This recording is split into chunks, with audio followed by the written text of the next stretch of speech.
All means all. This is the title of our today's panel discussion. When we started to organize this panel in autumn last year, we were inspired by the mass movements, social movements, being the protests in Iraq and in Lebanon.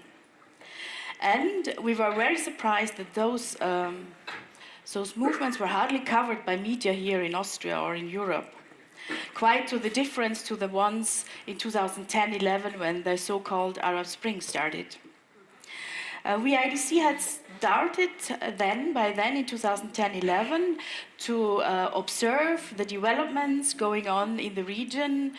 We have invited activists and researchers from the area to analyze the developments going on in the countries affected by the protests by then. And although the situations in those countries of the protests 2010-11 did not change as the protesters probably have wished by then, many of our guests were confident about that they mark the beginning of a profound change in the region, and I would say also a bit more over the region.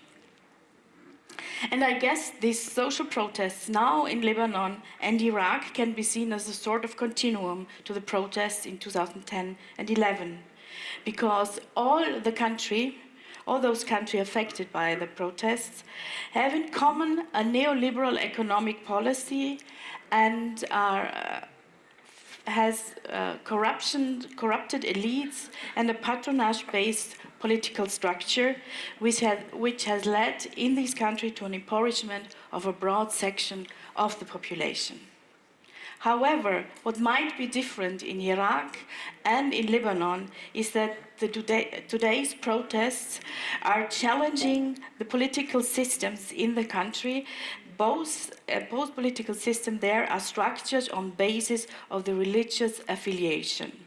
This is also why they chose in both countries now the slogan, all means all.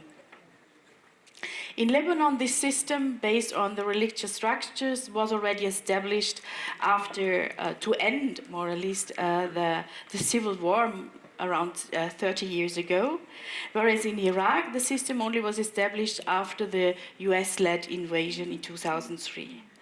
The protests in Iraq additionally addressing today or are directed against foreign powers which are active in the country, especially Iran. You have heard for sure about the events at the beginning of the year, and I'm sure we will talk about this today also.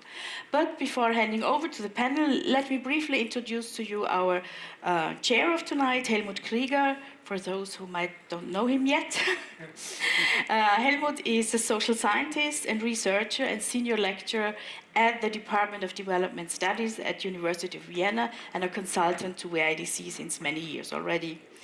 He is also the head of the ADA-funded research project Knowledge Production in Times of Fight and War, developing common grounds for research in and on Syria. This is a cooperation between the University of Vienna, the Syrian Center for Policy Research, the Bitar University in the West Bank, the Alle University in Klagenfurt, and the organization Musawat in Beirut. And Helmut, I hand over now to you. Thank you.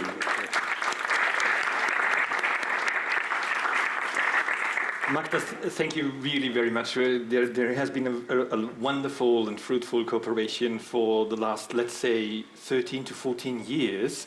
So yes, that's really great. And for sure, thanks a lot to the whole team of the VIDC for facilitating this panel discussion on what you have already mentioned. All means all of them means all of them on the current social struggles in Lebanon as well as in Iraq.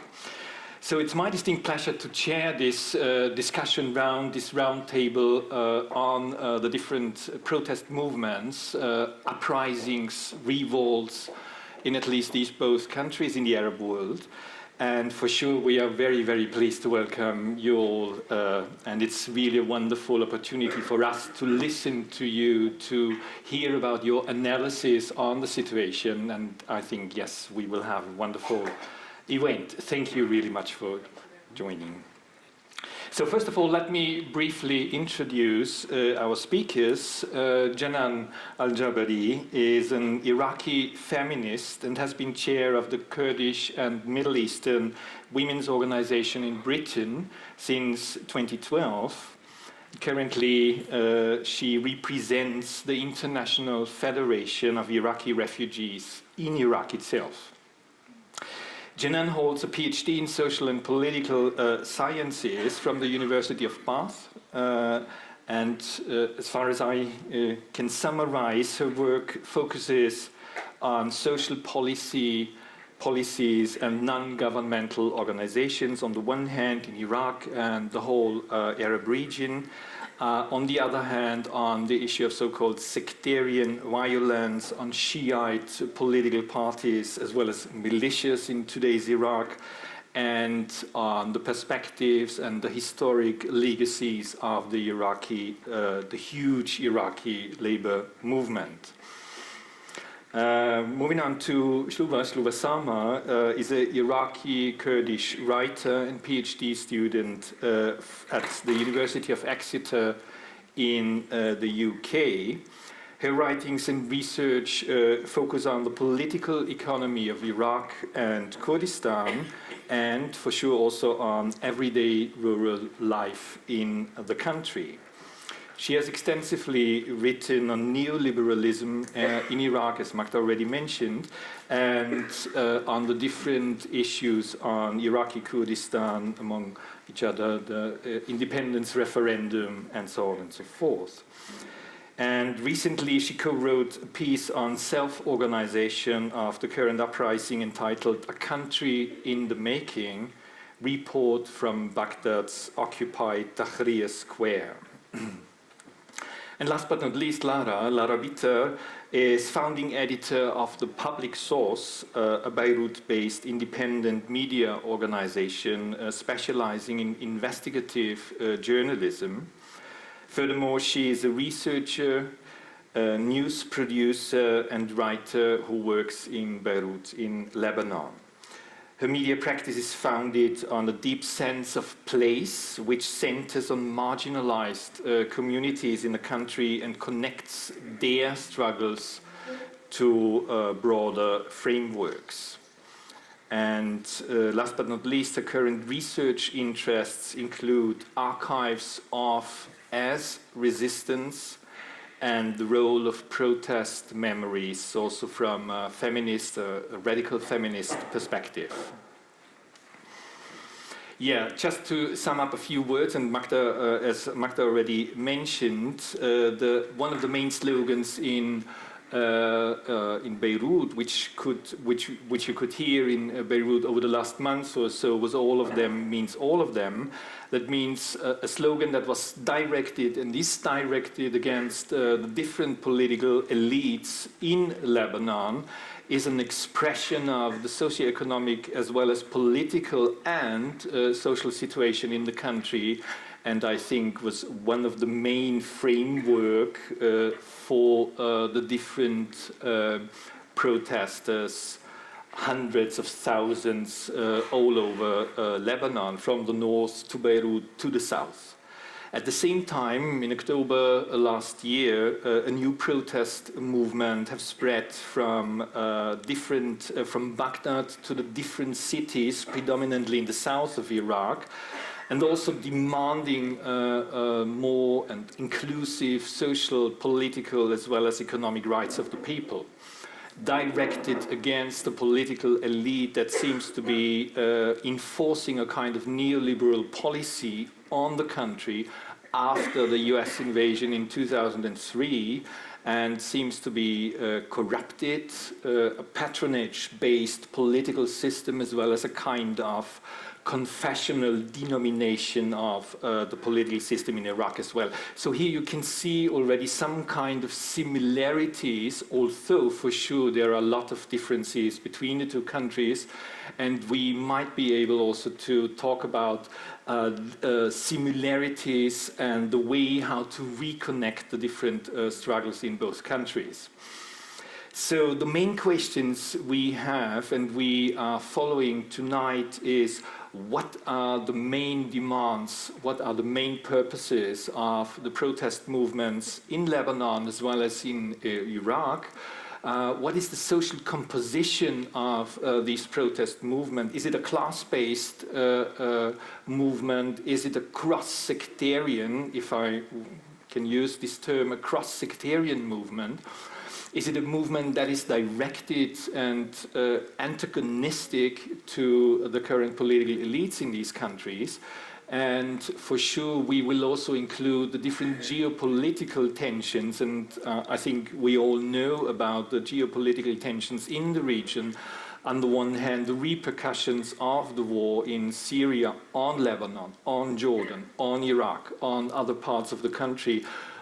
For sure, at the same time, the war in Yemen and its repercussions on the whole region, and on the other hand, the increasing geopolitical dimensions of the conflict between US and US allied forces in the region and Iran on the other hand. So how do protest movements react on this geopolitical dimension in the Arab world? How are they influenced by these tensions, and how do they understand these different tensions? These are some more questions I think we have to raise, we have to discuss, and that means we will have a kind of roundtable discussion for about 1 hour, and then we'll open the floor to questions and comments. So at least you will have about 45 minutes for your questions, comments, for your own analysis on the situation. Yes, so I think let's start with the current developments in Lebanon, and we already could observe the different clashes between protesters and the police forces, the state apparatus over the last 2 or 3 nights or so, at least in Beirut. That means, is this now the militant confrontation, and it seems to be the first time over the last 3 or 4 months or so, is this kind of militant confrontation a tipping point for the whole protest movement, or in general, what are the main demands this protest movement, this uprising in Lebanon has? Can you please elaborate a bit more on that? Yeah. Let me first talk briefly about how these demonstrations started in Lebanon. I'm not sure how familiar you all are with what's been going on since October 17 of 2019. But the spark of this uprising or revolution and the way it was portrayed and reported on by the Western press and referred to as the WhatsApp revolution. So on the day of October 17th, there were rumors floating around that the telecommunications minister was planning on imposing a tax on voice-over internet protocol calls, so VoIP, such as the ones used by WhatsApp, Viber, Signal, and other messaging applications. A tax of up to $6 per month. Now, for added context, WhatsApp is widely used in Lebanon by almost the majority of the population because telecommunications is so expensive in the country, and it's inaccessible to most people to make just a regular mobile call. So that angered a lot of people. In combination, there was talks of a tax on tobacco products, also talks of increasing the value-added tax from 11% to 15%. So anger had been rising on the streets for months. In the beginning of the year, public sector employees had been demonstrating because there were also austerity measures that were in the works, cuts to their pensions and to their benefits. Retired servicemen were also on the streets. One of the largest syndicates had declared a 3-day strike that it later postponed after meeting with the Lebanese president. So there had been a lot of different types of mobilization since the beginning of the year. But if you want to go a little bit further back, we also had a mass mobilization in 2015 And some of you might have heard of it as the anti-garbage demonstrations. And these lasted for several months and never really resulted in any concrete changes to the way the Environment Ministry was dealing with the garbage crisis. But in essence, the Lebanese government was unable to properly collect and dispose of the country's waste. And since 2015 up until today, we are dealing with a huge environmental catastrophe. There's open landfills all around the country. They've resorted to a lot of very temporary solutions to deal with the garbage situation that includes mass landfills on the coast. When it rains, this garbage gets into the Mediterranean. And now there are propositions to build incinerators, one in the capital, which is densely populated, but also there are talks of having incinerators also in other parts of the country. So there's been a lot of resentment over this accumulation of inadequate response by the state. A crumbling infrastructure. Whenever it rains, the streets are flooded with water. And also a lack of very basic public services, such as water and electricity. So all of these things had been adding up for the past few years. A Lebanese NGO by the name of Lebanon Support had been mapping the collective actions that had been taking place. So just to give you a sense of what these types of protest actions, the way they've been increasing in 2017, they marked 84 collective actions. These are a combination of sit-ins or strikes, road blockades.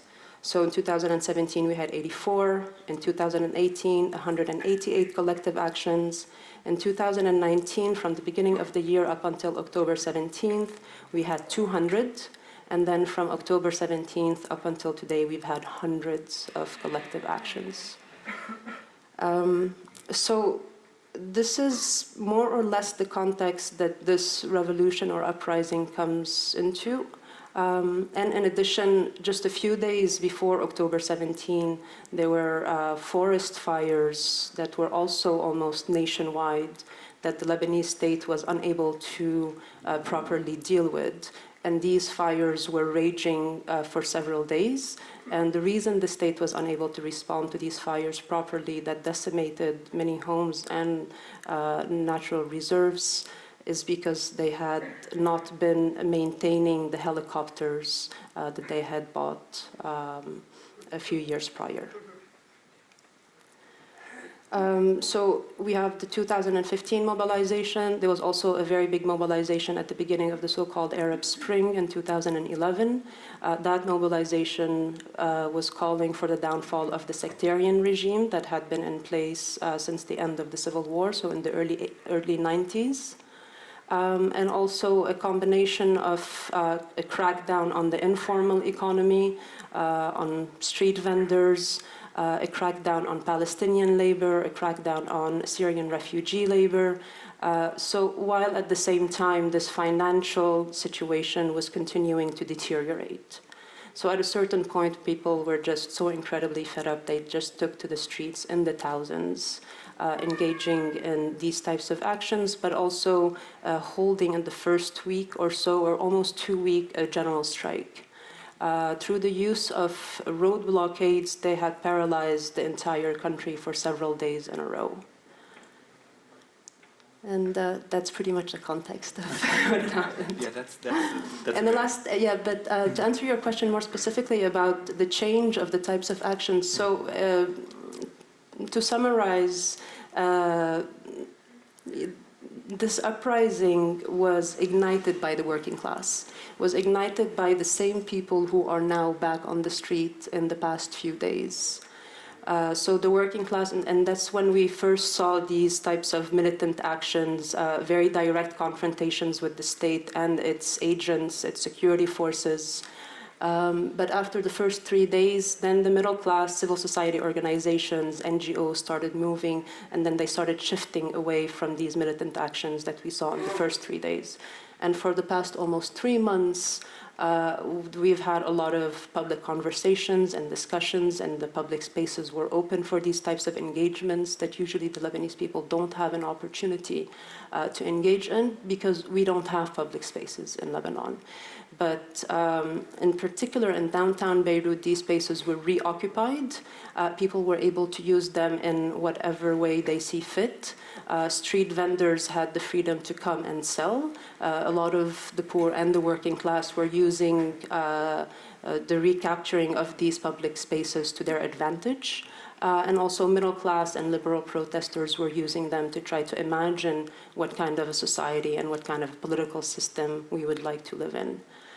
And then there's been escalation of violence in the past few days because there's just been a lot of anger and frustration that the government has not properly responded to people's needs and people's grievances.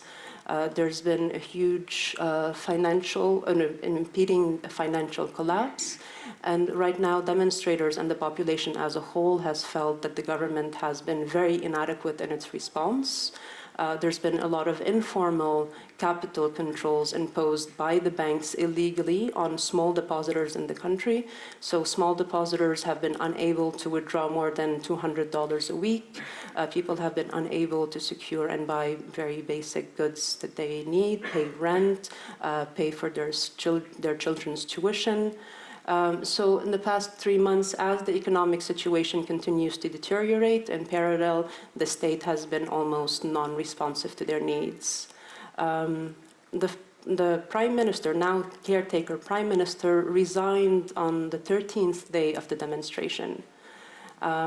And he had proposed a so-called reform paper that not only did not respond to people's needs, but promised to enact laws or regulations and policies that counter people's demands, for example, furthering the privatization of what remains of the public sector as one of these proposed reforms.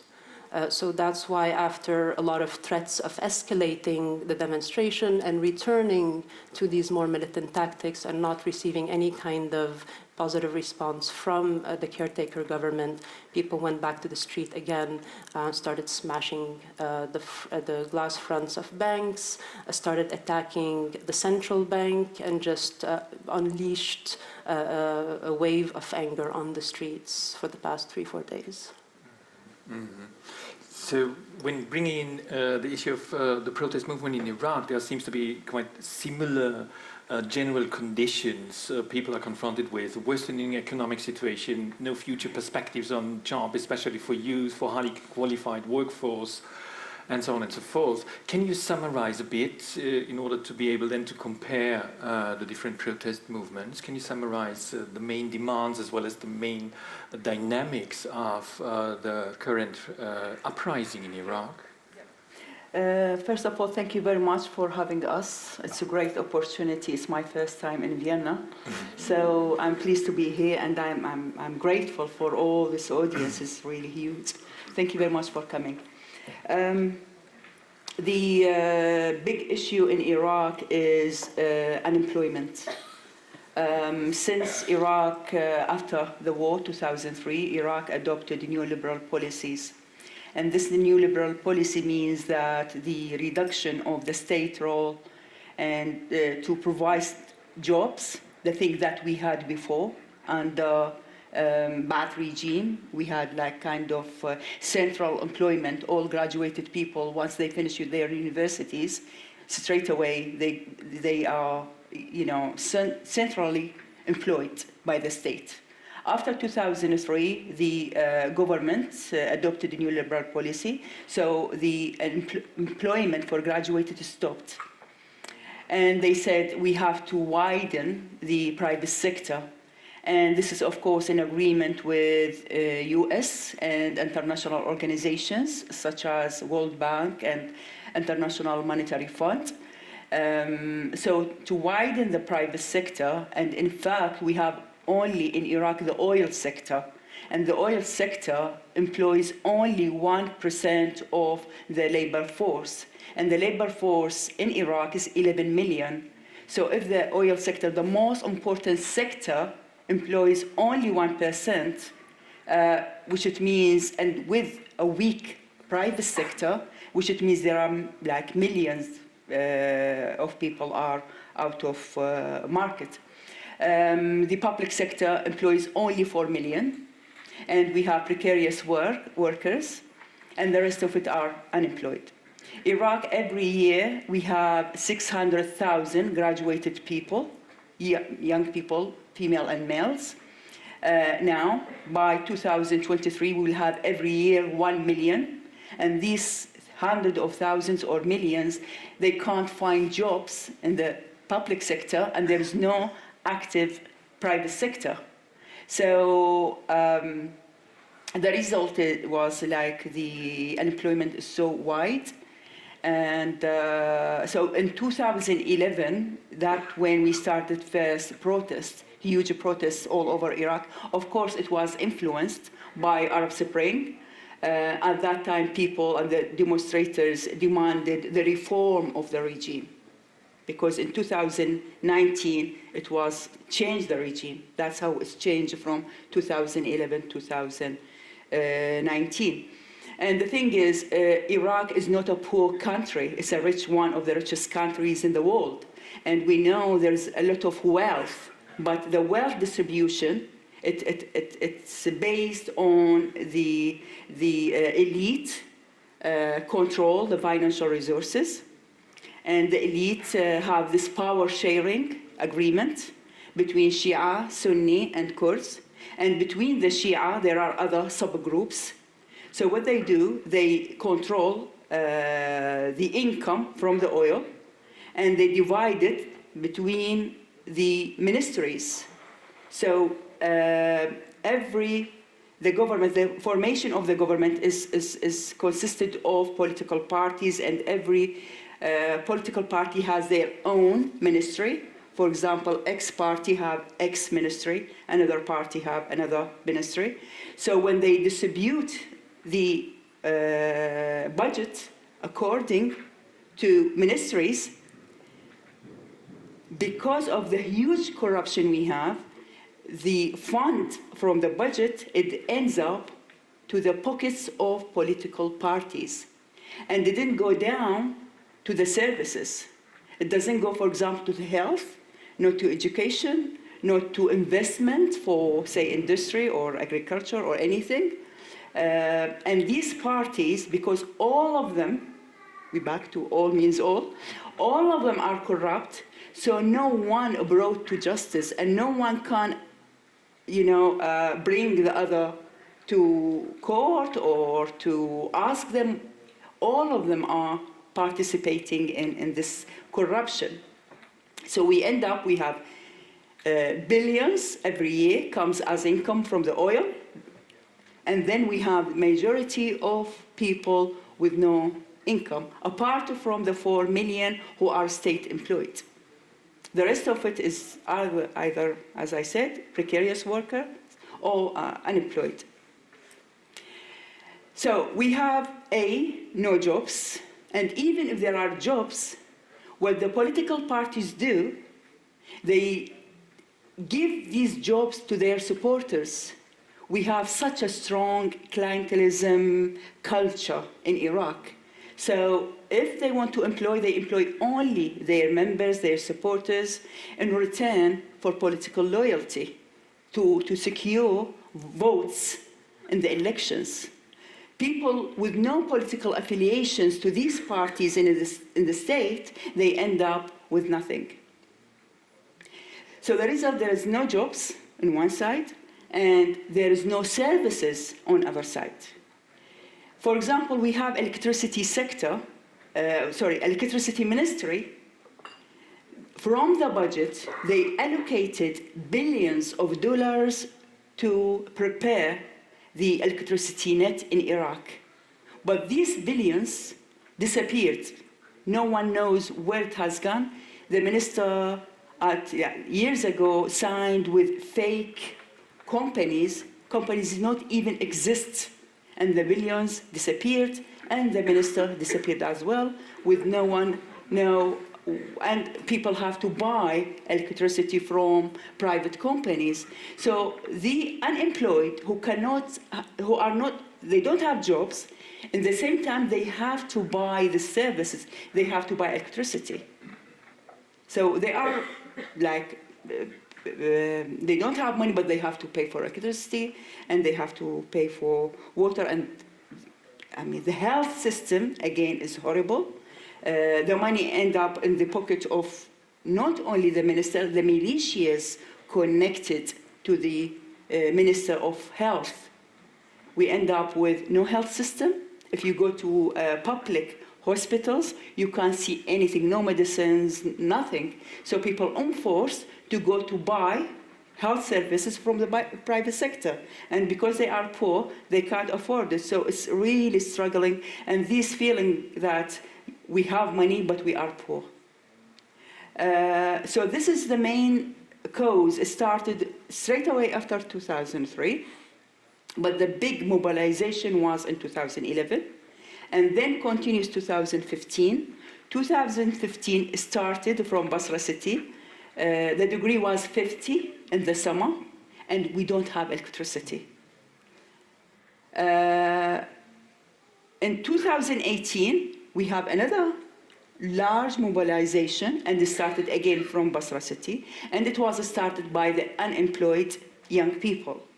But then it spread to every section in the society, those who are upset with the services, with the, the precarious workers who have really very bad contracts, very low wages, and no any securities. For example, if they don't turn to work, they have, they are not get paid. So from 2015 was about electricity, and in 2011 people raised the demands, we want to reform the system. So it was about the reform. In 2015 they raised a new slogan which was really amazing. They said, by the name of religion, the thieves looted us. So they made link between political Islam and religion and how it used to loot the state and the society wealth. So this connection was made first time. In 2018, as I said, it started with unemployed people, and then it's spread. Young people this time, they didn't confine their protests only, just to gather together. They started to do new things we haven't seen before, such as they went to the oil field and they surround the oil field and they stopped they wanted to stop the production of oil. This is happening for the first time. They went to the port, to Basra city, and they tried to stop ships from coming to bring, goods to the rest of the country, because this is the only port we have in the south. They closed the borders with Iran, and we have a heavy trade with Iran. And they attacked all the offices of Islamic parties. So they burned the offices. And then, lastly, they attacked the Iranian, not embassy, what they called consulate? Consulate. They attacked it and they burned it. So this is first time people showed their anger in this way. They turned it, instead of only demonstrating in the street, to do physical things like to stop the oil from being exported because they know oil is very important to the state. Come back to the 2019 when it started. Before it started in 1st of October, we had 3 months sit-ins organized by graduated people, young people with bachelor degrees, with master's degree, with PhD degree. 3 months from different universities, from many cities in Iraq. They get together in Baghdad city in front of, say, for example, Ministry of Health or Ministry of Higher Education. So they gathered for 3 months. What the government did, they opened hot water on PhD holders. And that provoked a lot of anger. People say the unemployed young people, if people with PhD treated by the government in such a way, what are they going to do with us if we don't have any qualifications? They expect people with these degrees to be treated in respect. So that's really provoke anger. In the same time, this is how we start to pave the way to 1st of October when we started. The second thing is the government started to attack the poor people in the slums who built their houses, small houses, in state-owned areas. The government said it's illegal to have your houses in these areas. So the government started to demolish all these small houses. And some people, of course, in addition to their houses, like they have small coffees or some shops, small shops, so they attacked these poor people. And these houses built on state-owned land, in fact, they bought it from the militias, from political parties. So they bought this land, but from the parties connected to the state, and they say this is illegal. So that provoked a lot of anger. The third reason why like this outburst happened, we had a general who fought ISIS in Mosul, but this person was against Iran. So what the Islamic Shia party did, they bring him out from his post and they put him, I don't know, somewhere in like logistic. And people felt really upset and frustrated why this person who has really great role in opposing and fighting against ISIS, just because he disliked Iran, he's taken from his job. So that there were like 3 triggers. People started to organize 1st of October, and people said, now we want our nation or our homeland back. Our homeland, our nation has been taken out from us, we want it back. First day, people just went to Tahrir Square in Baghdad, and the violence used by the state and militia was severe, aggressive, very aggressive, and people just like demonstrating, they did nothing.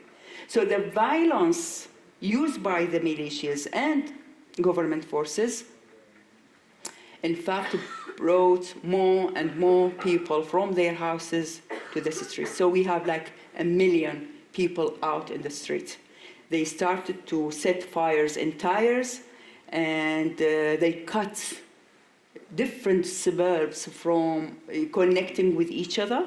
And now this is happening just now, again. I explained later on. So we have like 8 days from severe violence by the militias. They attacked many cities, they killed young people, they burned some electricity stations, they attacked even some mosques. For 8 days. And then we have like Shia ritual.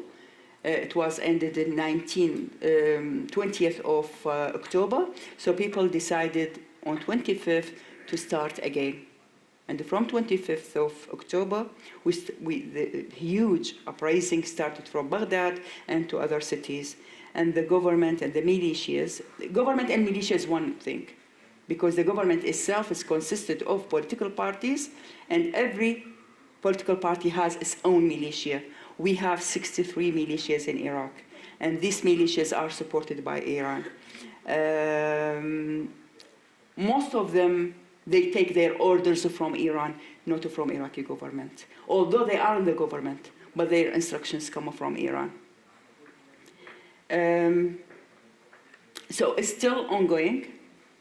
The government used 4 tactics to suppress this movement. First of all, they start with using severe form of violence, killing and live ammunition, and tear gas and kidnapping activists, killing them, arresting them. We have now about 700 people killed so far. we have 24,000 injured, and we have about 2,400 people arrested. So the first tactic was using violence to suppress it. This didn't succeed, this policy. People kept fighting. And then the government started to do massacres, like in Nasiriyah city, Nasiriyah city close to Basra. And on 28th of November, they attacked the protesters when they were sleeping in the streets. How maybe, I don't know how much you are familiar how the protesters are organizing themselves. We have tents in Tahrir Square and other squares, tents, and protesters sit there for 3 months in these tents. So say 3 a.m. in the morning on 28th of November, the government forces came and killed about 60 young people in the tents. And of course there were injured people, and these injured people, if they can't get public hospitals treatment, so some of them, they died later on because there is no services, health services. So this is massacres. The third tactic they used was to create war between Iran and America, to shift the attention from the uprising to the war between the two sides. So the militia started to attack American military base in Kirkuk. And what American did, they attacked Shia-controlled military base. And then the Shia attacked American embassy. And the Americans attacked Iran and killed the leader of Al-Quds, Qasim Soleimani, and the second person in Popular Mobilization Forces, which is where the Shia, all the Shia, it's kind of umbrella organization for all Shia militias, Popular Mobilization Forces. So they killed the second person with Qasim Soleimani. Their aim was to suppress the uprising. That's why they attacked, to make a new conflict, to take the attention from the uprising to this conflict between America. After the killing of Soleimani, it's calmed down. So people continued their protest. Now, and this is the fourth tactic, in our squares, the majority are people who are upset with the government and they want to change the whole government.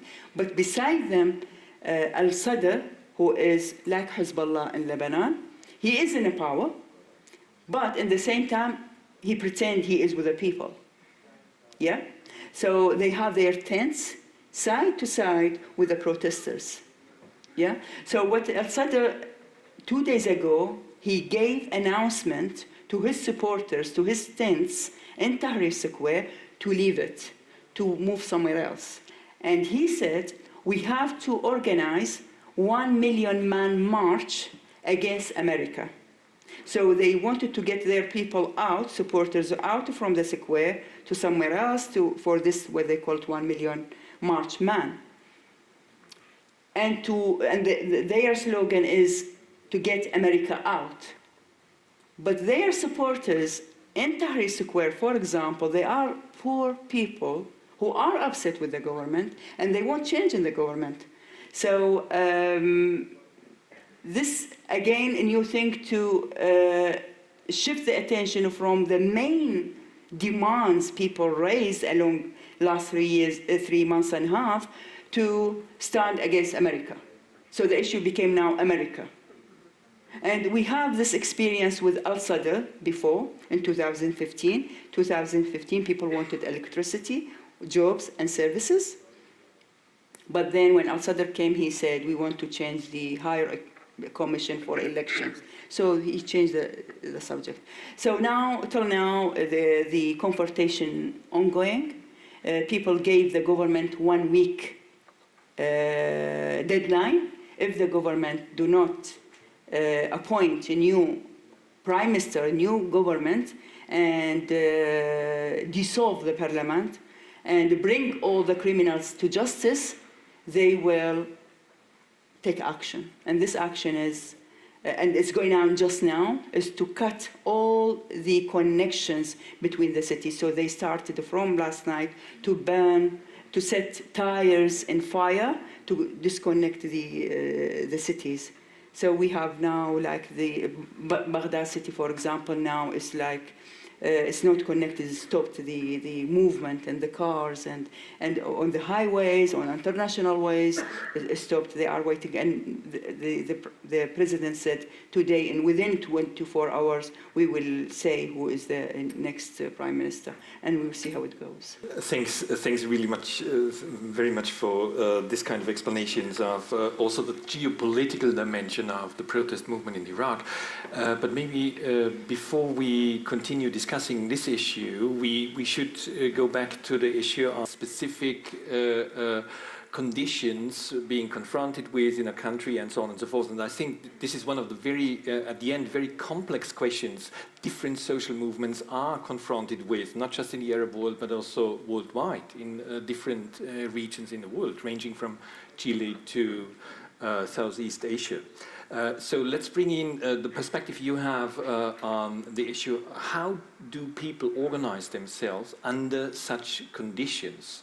What are decision-making processes? How do they decide what to do, when to do, to direct, to confront whom, and so on and so forth? How to deal with the different repressive policies, as you mentioned, by militias, by snipers from different militias, by the different state apparatuses, and so on and so forth. What are the people really doing, and how are they creating their own decision-making processes? Can you please elaborate further on that? First, also thank you for VIDC to having me here in Vienna, and thanks for all of you to come and have an interest in these protests. I just wanted to add maybe one more point on Janan, and I think we are. It's going to be a very long discussion where we have a lot of points.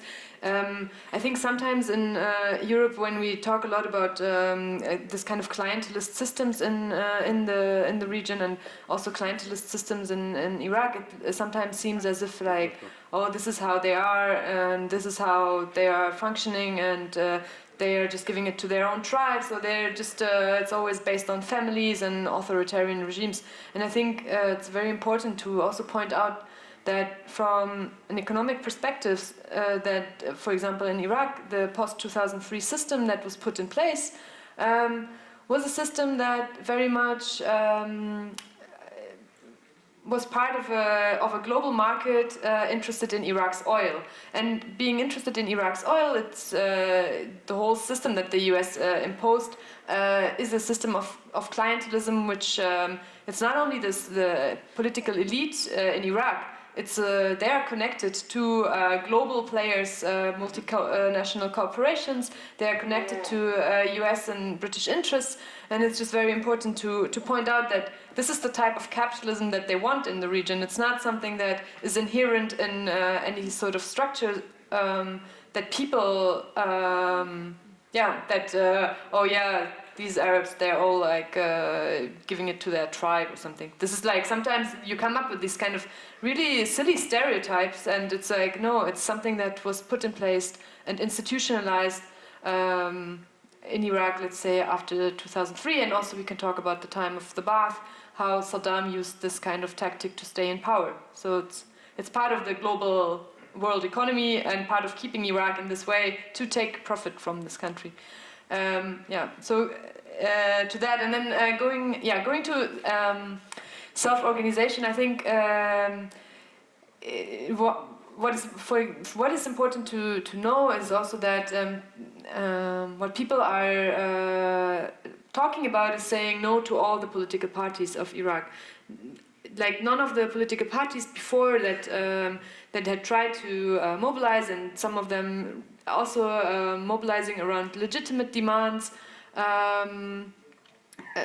people didn't felt represented by them, and the kind of way of organizing and the way of protesting and the way to put their demands forward to being part of the parliament did not work for people anymore, and did not work mainly for those who are very young. So what was really capturing, I mean, in Tahrir Square, you see young people who Janan told us, like, we have, like, there's these tents, and these tents, they provide medical services, for example. They have different educational places. I mean, there's even a barber, a local revolutionary barber on the square.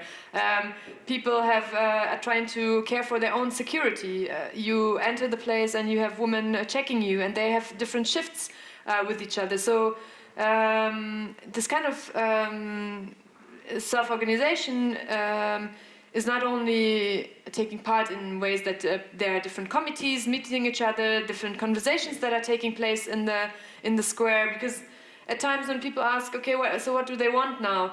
I would say it's a process, and people are in conversation with each other and have the space on the square to talk and to develop more, or to have struggles within the square. I'm sure we can talk about that also later. It's very much part of, like, a learning exercise of the past decade. Janan talked about all the protests that have been going on before, and the activists. It's not that these protests have failed before. It's that these activists have learned from each other and from organizing before, having connected with others. Getting better in their way to connect. And for example, an interesting way of learning by experiencing things. It's when people went to the square on the 1st of October. There were all these snipers who would shoot people. So when they relaunched the protests and went back on 25th, I think. Yeah. People would occupy high-rise buildings, because now they learned that, okay, we're not going to let you come and shoot us again. So it's a constant learning of tactics on how you can deal with that, and it's a way of taking matters in their own hands.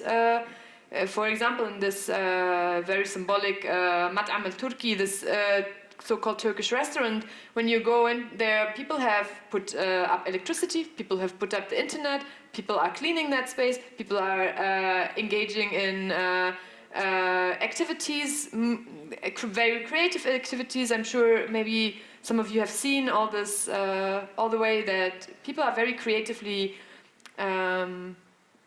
putting pictures in place, and or drawings, murals, graffitis, exactly, and organizing events. There's a revolutionary cinema on the square. It's a process of negotiation, what we want, who we are, and a process of taking matters in your own hands. And talking more about the kind of self-organization in that sphere is very important, because Iraq has been made a country that is dependent. The citizens have learned to be dependent on the state, and this is kind of what has been tried to instill into people. It's also, maybe I talk about that later, more about the Iraq's political economy and its past. I don't know if that fits.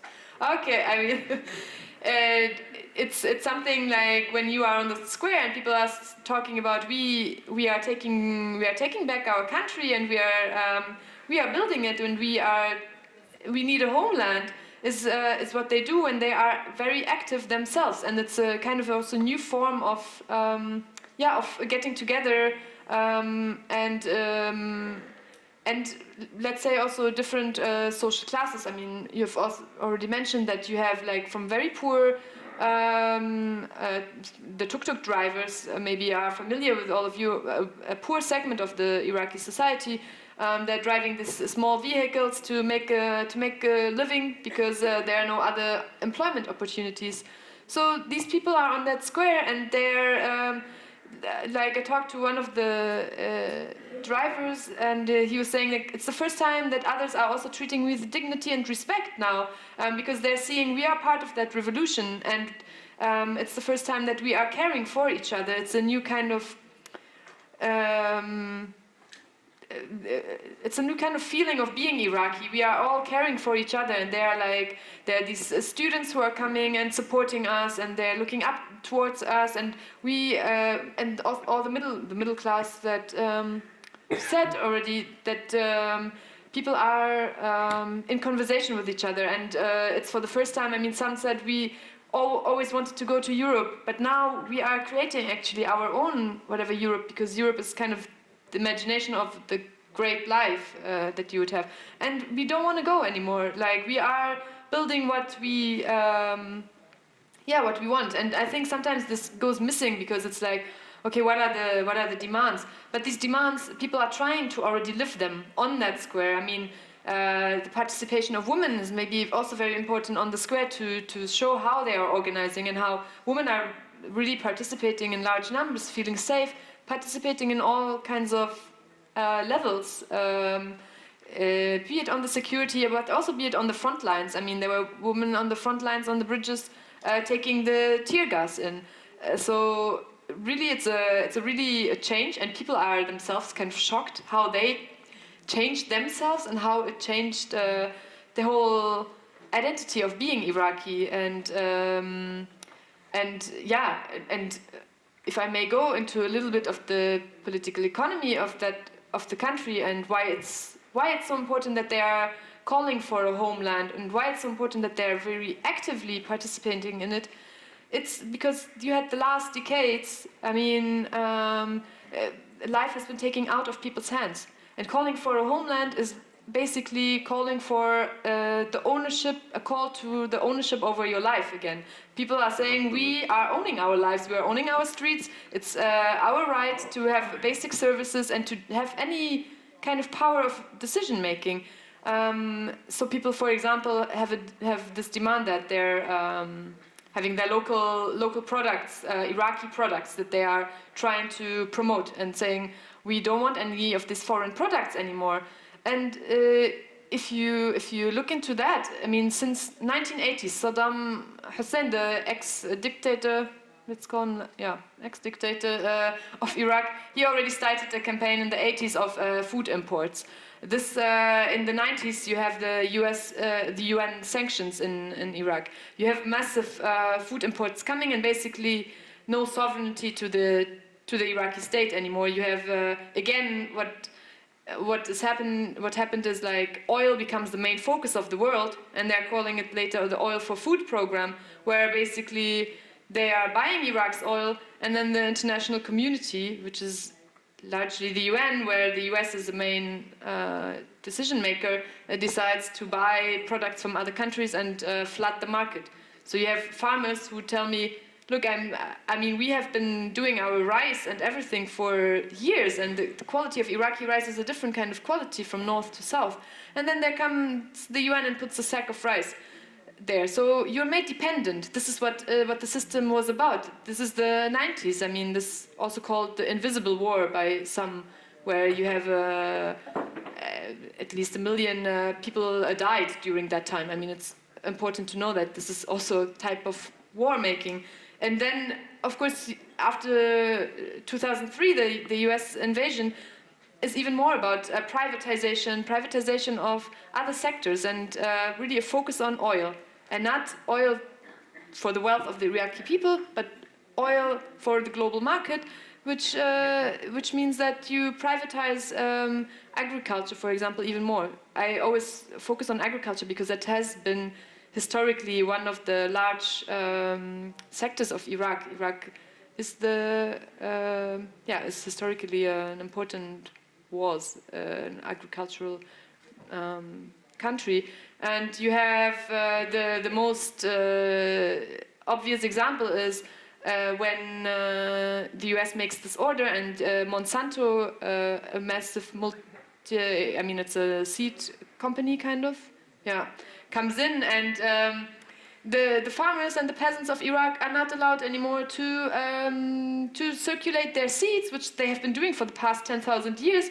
And now they're made dependent on a multinational company that decides on how they can circulate and buy their seats. So this is very important to understand how people have put into a dependency. And if you are now in Iraq, be it in Kurdistan in the north or the south, you buy milk, it comes from Saudi Arabia or Kuwait. I mean, it's very ridiculous. So people, that's why this demand, for example, that, hey, we have our own products and we're boycotting Iranian products, Turkish products, all these foreign products, is also a call to build their homeland, to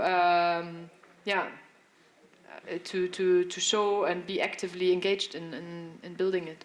Yeah, I'll leave it here now. Yeah, I mean, there is a lot to talk about. Yeah. Maybe, yes, after our first discussion round. You have already mentioned the women's participation in the protest movement in today's Iraq. Maybe can you further elaborate a bit more on the significance of the protest movement from a feminist perspective, or at least from a gender critical perspective? What is your perspective on that? Maybe, Lara, do you want to start? Yeah, so we can have another discussion on especially this point. So I think there's a lot of fascination and interest, in particular when it comes to Lebanon and the role that women have been playing. I would venture to say that to a certain extent, and in particular the way the Western press has reported on women's participation has bordered on fetishization or exceptionalizing that women are on the streets or that women are engaging in particular actions. But for us in Lebanon as feminist women, this is nothing that's new. We've been engaged in a lot of different social struggles for economic justice. As a matter of fact, last year at the International Women's Day March, the banner under which we marched was "Economic justice is a feminist issue or is a feminist struggle." So in particular for radical or intersectional feminists, we see a lot of the different struggles that we are engaged in for social and economic justice to be interconnected. This is not to say that everybody who's out on the street shares our views.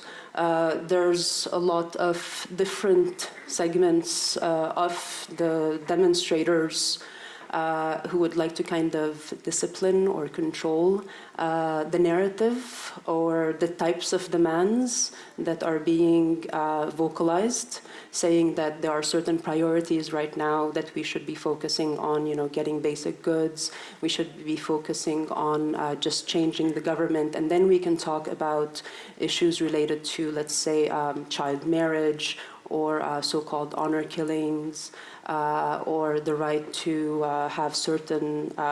have access to your children beyond just visitation rights after you divorce, and a lot of other issues that women's rights groups and NGOs have been trying to push or advance for the past few years. So feminist women and others and queers, their role in the protest movement has been very visible. You see our demands on the walls, graffitied in the chants. There's a chanting committee that has managed to produce some very powerful chants that have been used across the country from the north to the south, that really simplify and explain to a wider audience and to people who are not participating what our demands are and why they're so essential. Compared to Iraq, can you further elaborate a bit on that? First of all, I have to start by saying that women's situation deteriorated after 2003. It gets worse and worse than before. For example, with the militias came to power, they attacked women. They imposed veils on women. We didn't have such a thing before. And the killing, the segregation, they called for segregation between female and male students. Luckily, we didn't have, but now we have some universities or some colleges for males and other for female. So I don't want to go for long about how the women's situation get worse and worse than before under the new regime. Honor killing increased. We have new things we haven't seen before, such as underage marriage, and something new like what they call pleasure marriage, which is kind of prostitution, which allows the religious people, to intervene and, facilitate this kind of marriage based on sex for money. This is something new we haven't seen before, and this is a practice within Shia community, and so on and so forth. Straight away after 2003, we have many women organizations established, and they defended women's rights, equality, and they resisted the Islamic plan to have Islamic family law or Sharia law. We are already running out of time a bit, so Yeah. it would be fine really to... So we focus have, on- we have all these women organizations. So come to the 2019, the protests. Many women came up in the protests, and they participated, as Schluwa said, actively. They participated in so many different ways, and they were so visible in a way that we haven't seen before. And they are very active, and they participated in different ways in this protest. And we have many women being killed, kidnapped, attacked, tortured, and till now, day after day, we hear new stories about how they are oppressed. That's because they were so active in this protest. Mm-hmm. Mm-hmm. Yeah, unfortunately, we are already running out of time. It's 8:15, and yeah, for sure, we definitely have to include our audience as well in our discussion. Also, I would love to raise the issue of geopolitical dimensions and how it is reflected in Lebanon as well as in Iraq. Maybe we should move on to a very last statement, or a kind of statement on prospects, on how to reconnect the different struggles in Lebanon as well as the one in Iraq or in the whole region. How are the possibilities of further activism, of further struggles, how to reach main aims of the protest movement? So what do you think about future prospects on the current struggles? I know it's a more than huge question, but nevertheless, maybe we should really tackle this issue as well. Lara, what do you think? If you had asked me that question maybe a month and a half ago, I would have been a little bit more positive. But the situation is really escalating, and I expect that this state is going to continue to be violent, and not just violent the way we've seen in the past few days, but even more violent. The last few days, there's security forces who are throwing rocks from rooftops, sniping at people's eyes. There's been several people already who have lost vision in one eye, kidnapping people from the street, kidnapping people from hospitals. All of these events have happened just in the last few days. So for me, I read that as a sign that the state and the ruling class in general has declared war on this demonstration, and is going to refuse to concede to any type of demand, and will certainly not give up power as easily as people had hoped. And not to say that demonstrators were naive, not to say that they thought that by virtue of being on the street for a few weeks and blocking some roads, that this ruling class that has been entrenched for the past 3 decades would just magically disappear. But there was some hope that there would be at least some changes. Granted, in the beginning of the decade, people were calling for reform of the system, and they've long given up hope that the system can be reformed, and that's why now they're calling for the downfall of the entire system. But to end on a more positive note, people themselves, people who have been engaged in the struggle for the past 3 months, but also for the past decade or two, have marked something that's very important, which is, in their book, this beginning of this revolution marks the end of the civil war. in the early 1990s, after the 15-year-old civil war ended in Lebanon. We never had a National Reconciliation Committee. There's 17,000 people who disappeared that we still don't know their whereabouts. So there was never this moment of healing at the end of the war. We don't have a collective memory that's shared by the entire population, or I should say a history book that really outlines what happened. There was no accountability processes in place. What happened at the end of the Lebanese Civil War is that warlords basically took off their military uniforms, put on business suits, and started ruling the country. And as a result, the country has never healed. And in particular, the war generation, my parents' generation, is terrified of what's happening right now because they believe that ultimately it will lead to another kind of civil unrest.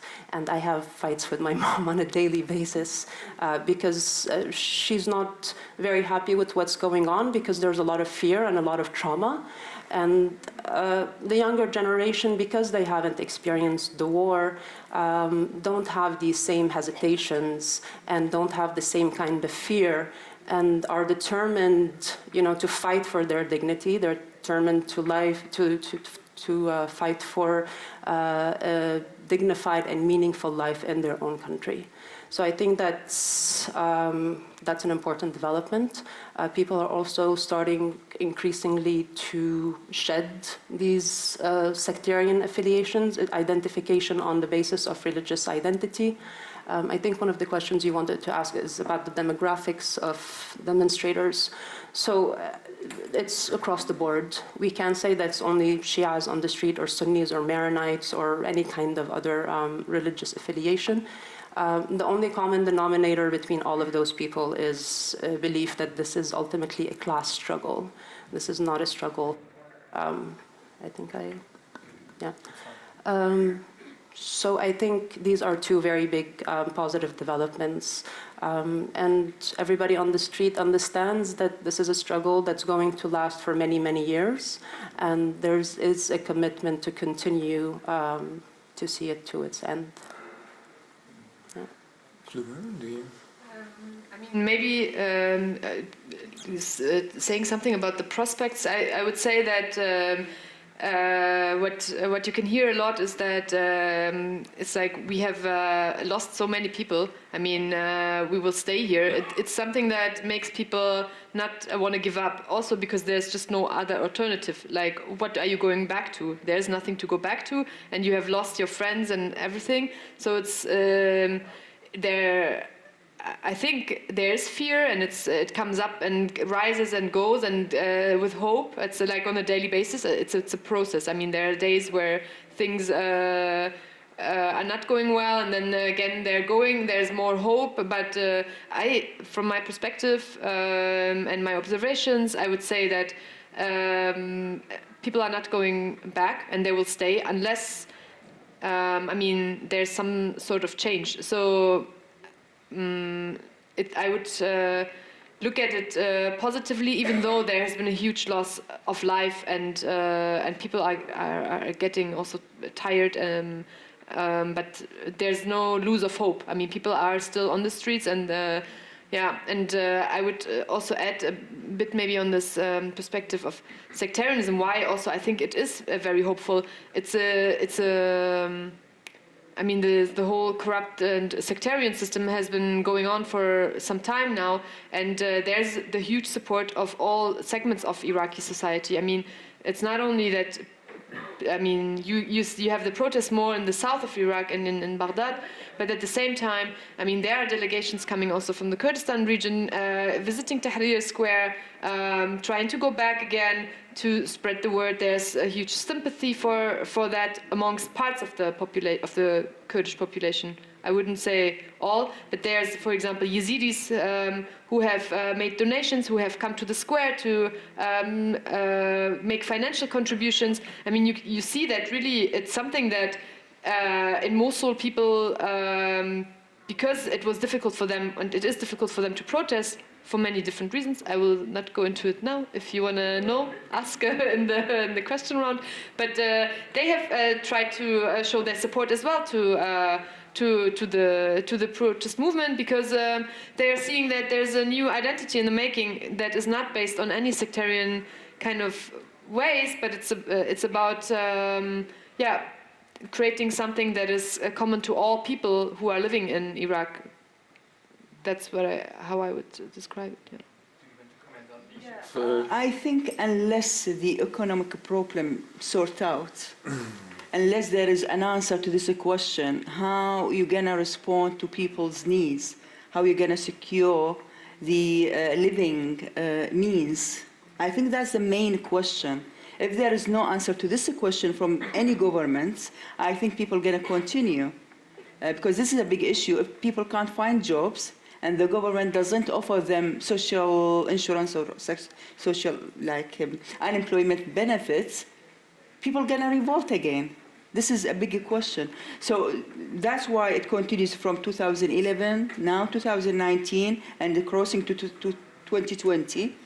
And I think it's gonna come, continues, because unless there is a solution, economic solution, that's why we say this movement is really class-based. It's not about democracy anymore. It's not about political demands. It's about economy, people's needs. And that's why people are, young people, they face death and these, all these militias, and they are ready to do that because they have, as Schluwa said, there is nothing to lose. They have no jobs, no houses, they can't, the young people who are graduated, they did their bit, they studied, they have higher qualification, yet they can't, live a normal way. So I think that's going to continue. Yeah, thank you so much. I think we had a quite interesting impression and analysis on the situation, on the current developments in Lebanon as well as in Iraq. I put up your words, determined to fight for dignity, and ultimately it is a class struggle. So I think that's a very important way of understanding and a very important way of dealing with a class-based struggle at the end. And it's not just an issue of Lebanon as well as Iraq, but it could reach for sure other regions in the world as well. And that is a way of how to deal with solidarities. An issue we could have discussed for the next 2 to 3 to 4 days, but I think we should stop now and open the floor to different questions.